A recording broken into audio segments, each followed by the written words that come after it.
नमस्कार दोस्तों, मैं दीपक शर्मा आंग्रिश आपका स्वागत करता हूं अपने इस चैनल एडवोकेट दीपक आंग्रिश में। दोस्तों, वीडियो की ही स्टार्टिंग में मैं आपको एक बेहद जरूरी जानकारी दे दूं। मैंने अपने सभी व्यूअर्स के लिए एक वेबसाइट भी अब क्रिएट कर ली है, www.advocatedeepakangrich.com। दोस्तों, इस वेबसाइट पर जब आप विजिट करेंगे तो मैंने यहां पर अपने YouTube चैनल पर जितनी भी लीगल एडवाइस से जुड़ी वीडियोस थी वो सभी आपको यहां पर हिंदी लैंग्वेज के अंदर पढ़ने को मिल जाएंगी। यानी कि दोस्तों, अब आपकी जितनी भी लीगल क्वेरीज है या फिर आप कोई भी लीगल इंफॉर्मेशन गेन करना चाहते हैं तो आप वो इस वेबसाइट पर विजिट करके हिंदी लैंग्वेज के अंदर पढ़कर समझ सकते हैं। अब दोस्तों, हम बढ़ते हैं आज की इस वीडियो की ओर।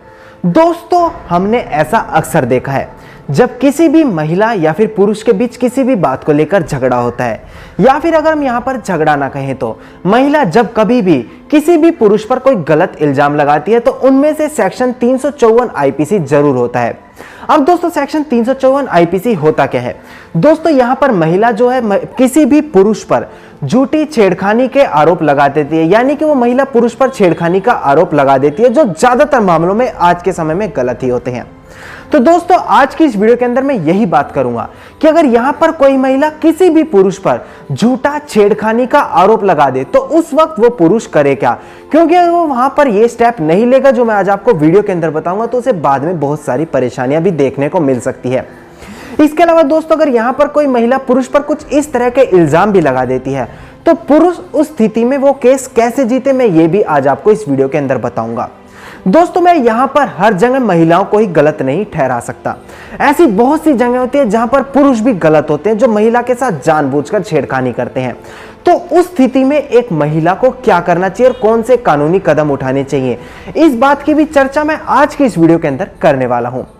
दोस्तों, मैं आपको एक जानकारी और दे दूं, अगर आपने अभी तक इस चैनल को सब्सक्राइब नहीं किया तो इसे जल्द से जल्द सब्सक्राइब कर लीजिए, क्योंकि इस चैनल पर हम आपके लिए रोजाना लीगल एडवाइस से जुड़ी वीडियोस अपलोड करते रहते हैं। तो चलिए दोस्तों, आज की इस वीडियो को हम स्टार्ट करते हैं।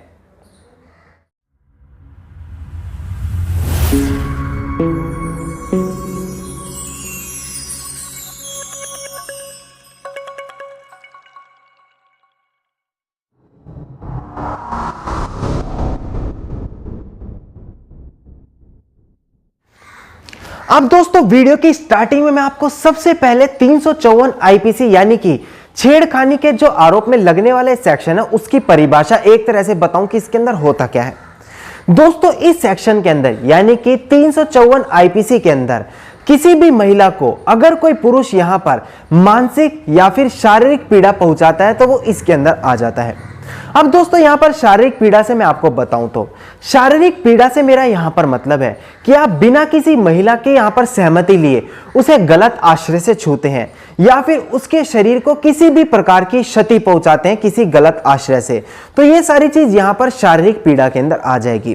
किंतु दोस्तों, अगर यहां पर किसी महिला की मानसिक पीड़ा की बात करें तो अगर यहां पर आप उसे किसी भी प्रकार की मानसिक क्षति पहुंचाते हैं, जैसे कि बिना उसकी मर्जी से उसको किसी भी प्रकार की टिप्पणी उसके सामने बार बार करना, इसके अलावा बिना उसकी मर्जी से उसकी किसी भी तरह की फोटोग्राफ लेना जिसकी उसमें सहमति ना हो, इसके अलावा उसकी किसी भी फोटोग्राफ का किसी भी तरह से गलत तरीके से इस्तेमाल करना, इसके अलावा दोस्तों और कोई भी कुछ इस प्रकार का कार्य करना जिस प्रकार से उस महिला को यहां पर मानसिक क्षति पहुंचे, तो दोस्तों ये दोनों चीज यानी कि शारीरिक पीड़ा और मानसिक पीड़ा 354 आईपीसी के अंदर इस तरह से आ जाती हैं।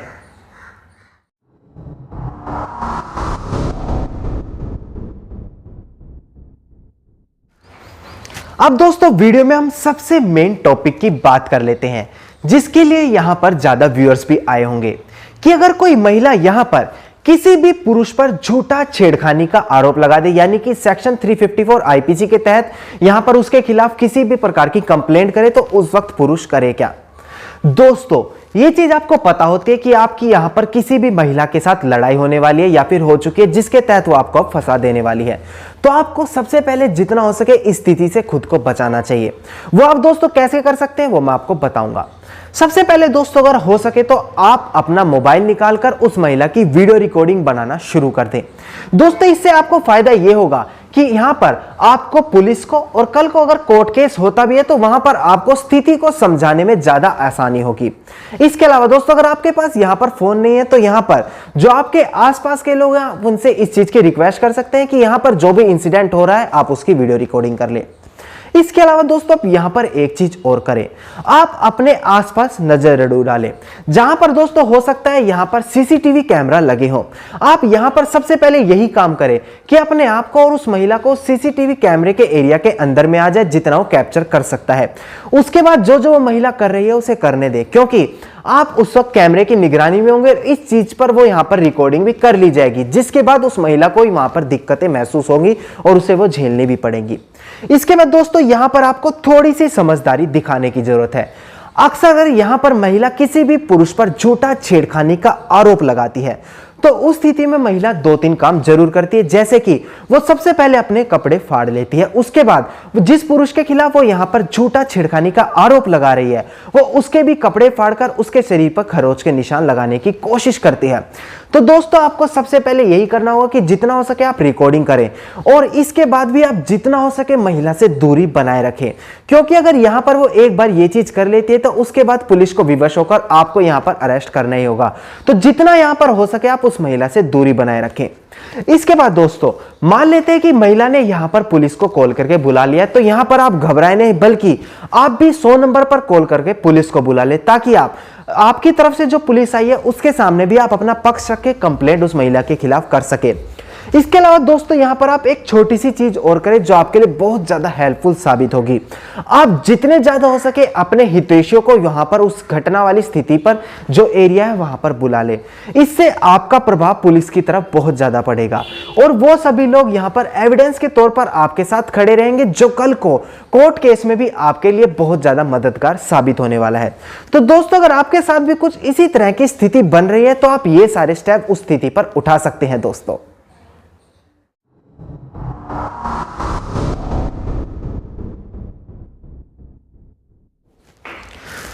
ये तो बात आ गई कि अगर कोई महिला यहां पर किसी भी पुरुष पर झूठा छेड़खानी का आरोप लगाए तो उस स्थिति में पुरुष करे क्या। पर दोस्तों हमें यह भी बात माननी होगी कि हर जगह महिलाएं गलत भी नहीं हो सकती। कई बार स्थिति सच में ऐसी होती है जहां पर पुरुष जो होते हैं महिलाओं के साथ छेड़खानी करते हैं। तो मैं आपको बताता हूं कि उस स्थिति में महिलाएं करें क्या। सबसे पहले किसी भी महिला को यहां पर 100 नंबर पर कॉल करके या फिर वुमेन हेल्पलाइन नंबर पर कॉल करके पुलिस को बुला लेना चाहिए। उसके बाद जैसे कि मैंने आपको बताया कि पुरुष करे क्या, उसी प्रकार महिला को भी वही चीज करनी चाहिए। उसे अपने यहां पर फोन को निकालकर पुरुष की वीडियो रिकॉर्डिंग कर लेनी चाहिए। इसके अलावा उसे अपने आसपास सीसीटीवी कैमरे पर नजर डाल लेनी चाहिए। अगर यहां पर कोई सीसीटीवी कैमरा उपलब्ध है तो महिला को उसके दायरे के अंदर आकर खुद की और उस पुरुष की रिकॉर्डिंग भी करवा लेनी चाहिए। इसके अलावा दोस्तों छेड़खानी के दौरान अगर यहां पर पुरुष के द्वारा किसी भी प्रकार की महिला को चोटें लगी है तो यहां पर वो उस चोटों का सबसे पहले फर्स्ट एड करवाकर उस चीज के यहां पर मेडिकल रिपोर्ट निकलवाए और उस चीज का मेडिकल रिपोर्ट का जो रिजल्ट आता है उस चीज को भी यहां पर कंप्लेंट के तौर पर यहां पर पुलिस कंप्लेंट लिखवाए और केस भी जरूर करवाए। इसके अलावा दोस्तों अगर यहां पर छेड़खानी के दौरान पुरुष के द्वारा महिलाएं के कपड़े फाड़े गए हैं तो वहां पर महिला भी उन कपड़ों को सबूत के तौर पर यानी कि एविडेंस के तौर पर कोर्ट केस में यहां पर पेश करे। इससे महिला का केस बहुत ज्यादा मजबूत बन जाता है दोस्तों। तो बेसिकली दोस्तों महिलाओं को यहां पर यही स्टेप लेने चाहिए। इसके अलावा दोस्तों अगर यहां पर महिलाएं चाहती हैं कि यहां पर वो पुरुषों के खिलाफ किस तरह से इस प्रकार की एफआईआर लिखवाए और अगर वो चाहती है कि इसके लिए मैं स्पेशल वीडियो बनाऊं तो वो मुझे कमेंट सेक्शन के अंदर यहां पर रिक्वेस्ट डाल सकती हैं।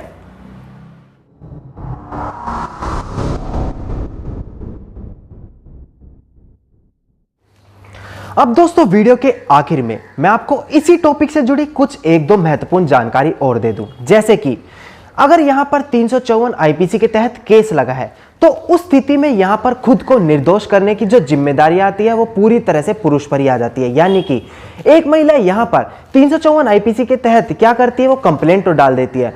उसके बाद उसे यहाँ पर कुछ नहीं करना। उसके बाद पुरुष के ऊपर ही पूरी जिम्मेदारी आ जाती है कि वो खुद को यहाँ पर निर्दोष कैसे साबित करे।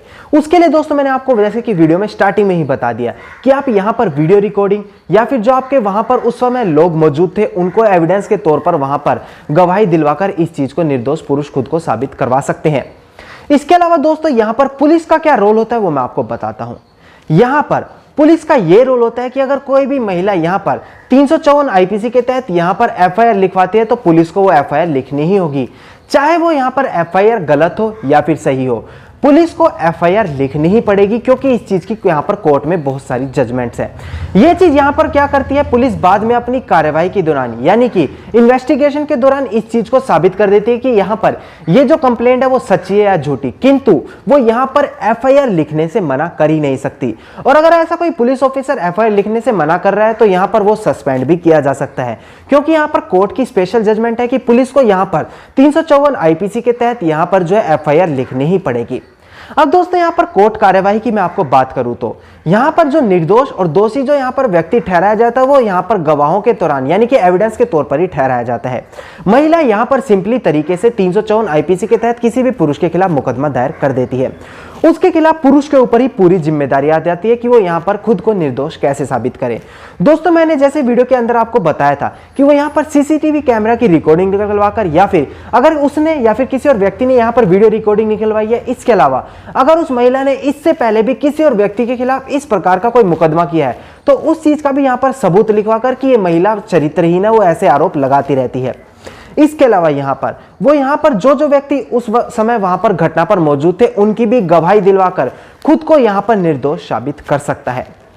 अब दोस्तों यहाँ पर मैं वीडियो के आखिर में आपको एक बहुत महत्वपूर्ण जानकारी और दे दूं कि अगर यहाँ पर महिला के खिलाफ 354 आईपीसी के तहत कोई भी मुकदमा लगता है तो वो यहाँ पर कोर्ट से कंपनसेशन भी ले सकते हैं यानी कि मुआवजा ले सकती है। सिंपली उसे यहाँ पर एफआईआर करवानी होती है, उसके बाद यहाँ से उसे कोर्ट से मुआवजा मिल जाता है। मुआवजा यहाँ पर उसे कितना मिलेगा ये चीज कोर्ट ही तय करती है। इसका सिंपली दोस्तों इस चीज की जानकारी बहुत ही कम लोगों को होती है। धन्यवाद दोस्तों, उम्मीद करता हूं आपको आज की वीडियो बेहद अच्छी लगी होगी। अगर आपको आज की वीडियो अच्छी लगी तो आप इस वीडियो को लाइक शेयर और कमेंट करना ना भूलें दोस्तों। और हाँ दोस्तों, अगर आप आज की वीडियो हिंदी लैंग्वेज के अंदर पढ़कर समझना चाहते हैं तो आप इसे हमारी वेबसाइट www.advocatedeepakangrij.com पर जाकर पढ़कर समझ सकते हैं। और हाँ दोस्तों, अगर आपका आज की वीडियो से जुड़ा कोई भी क्वेश्चन है तो आप मुझे इंस्टाग्राम पर डायरेक्ट मैसेज जरूर कीजिए। मैंने अपने इंस्टाग्राम अकाउंट का लिंक आपको डिस्क्रिप्शन के अंदर प्रोवाइड करा दिया है दोस्तों। हाँ दोस्तों, अगर आप इसी प्रकार की कानूनी जानकारी रोजाना प्राप्त करना चाहते हैं तो आप इस चैनल को सब्सक्राइब करके नोटिफिकेशन बेल आइकन जरूर दबा दीजिए।